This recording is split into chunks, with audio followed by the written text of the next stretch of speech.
No niin. Nyt päästään S-arvan kimppuun. Tossa on raaputtanut jo monta ja nyt päästään tähän S-arvaan.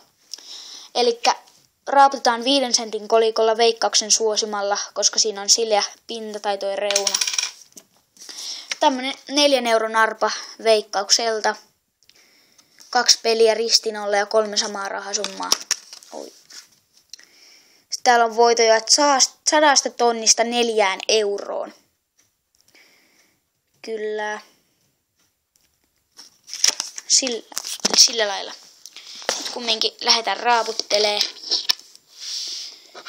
Täältä ensiksi ihan rohkeasti vetää vaan. Ei tarvi hienostella.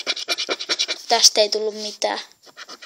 Voittokerroin olisi ollut 1 ja olisi tonnia saanut. Mut kun ei. Sitten mennään tähän mun suosikki ehkä enemmän.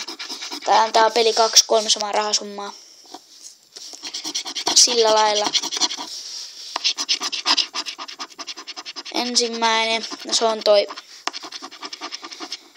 100 000, mutta se on ihan mahdoton voittaa. Sitten tossa on 10. On tonni. Mahdottomia lukuja. 2 tonnia. 5. Tulisi nyt jotain järkevää. 500. Ei oikein onnistu. 4 euroa. Nyt pitäisi, jos se on tonni, se on pakko olla tonni, että tästä voittaisi jotain, mutta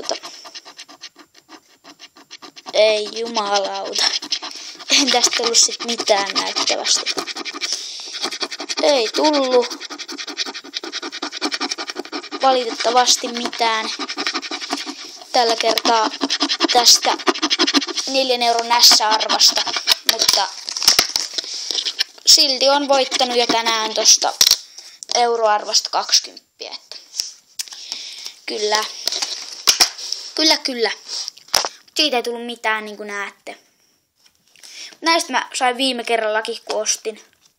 Sain 20 yhdestä. Eikä siinä mitään. Nyt on arvat raaputeltu tältä päivältä. Ja sillä lailla nuo menee roskiin, koska niitä mä en enää kaipaa yhtään. Mutta ei mitään. Hyviä päivänjatkoja, ostakaa arpoja, varsinkin näitä euron arpoja, koska mun mielestä nämä on hyviä. Mä aina voitan näistä. Jep, mutta se on moro.